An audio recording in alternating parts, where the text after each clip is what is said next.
पाटलिपुत्र लोकसभा क्षेत्र में 2024 के चुनाव में अब चुनावी मैदान में वर्तमान में जन विकास पार्टी के राष्ट्रीय अध्यक्ष एवं AIMIM के संभावित उम्मीदवार दुर्गेश नंदन यादव चुनाव मैदान में उतरने वाले हैं। इस मौके पर उन्होंने कहा कि मेरे पार्टी जन विकास का अलायंस या ओवैसी जी की पार्टी में विलय नहीं हुआ है, लेकिन AIMIM के शीर्ष नेताओं से मेरी बात लगातार हो रही है और मुझे पाटलिपुत्र लोकसभा क्षेत्र से टिकट मिलने की पूरी संभावना है और मेरी जीत भी सुनिश्चित है।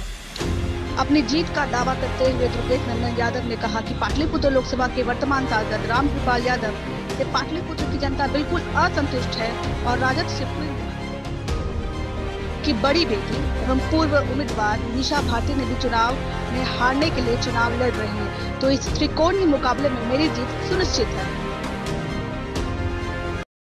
दुर्गेश नंदन यादव जी, आपकी पार्टी जो जन विकास पार्टी है, तो क्या ओवैसी जी की पार्टी जो AIMIM के साथ अलायंस करेगी या आप अपनी पार्टी का AIMIM के साथ विलय करेंगे? मैंने अभी भी कहा और मैं बार बार ये कह रहा हूँ कि हमारी बातचीत AIMIM के साथ चल रही है और ये बातचीत के दौर में ही है।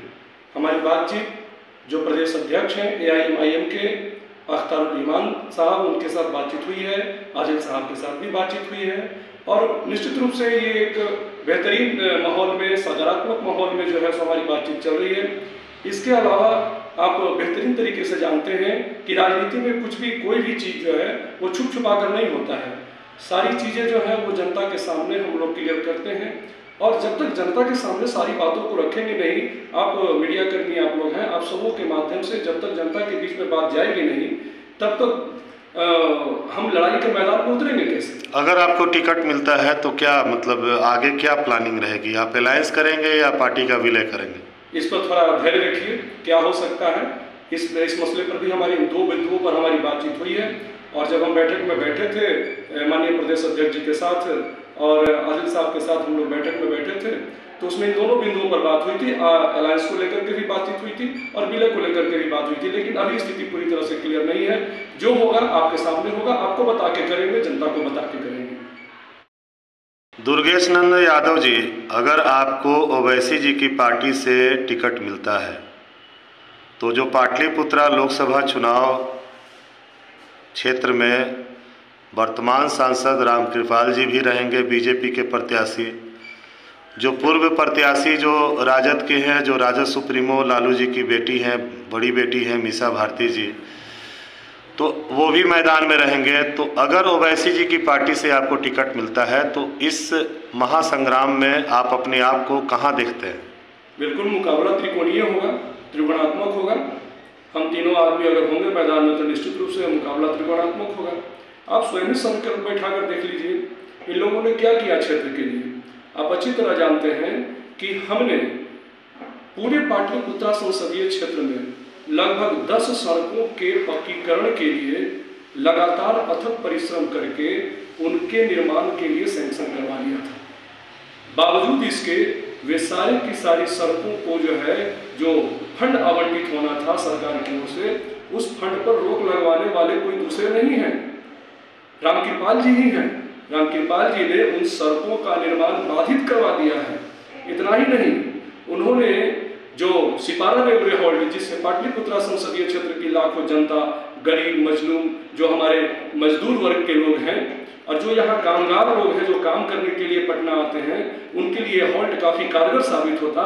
वो सिपारा रेलवे हॉल्ट बनवाने से रुकवाया किसने?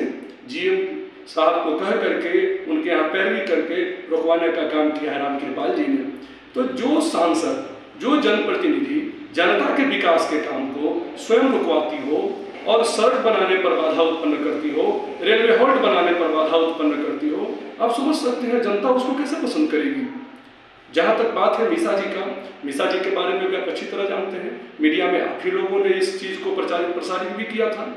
जब 2019 का इलेक्शन मीसा जी स्वयं हार गई थी, उसके बाद उन्होंने जो 14 करोड़ का फंड पाटलिपुत्रा कंस्टिट्यूएंसी में आवंटित किया था राज्यसभा कोटे से, और राज्यसभा का वो 14 करोड़ का फंड 2019 के इलेक्शन हारने के पश्चात उन्होंने सारा फंड वापस ले लिया।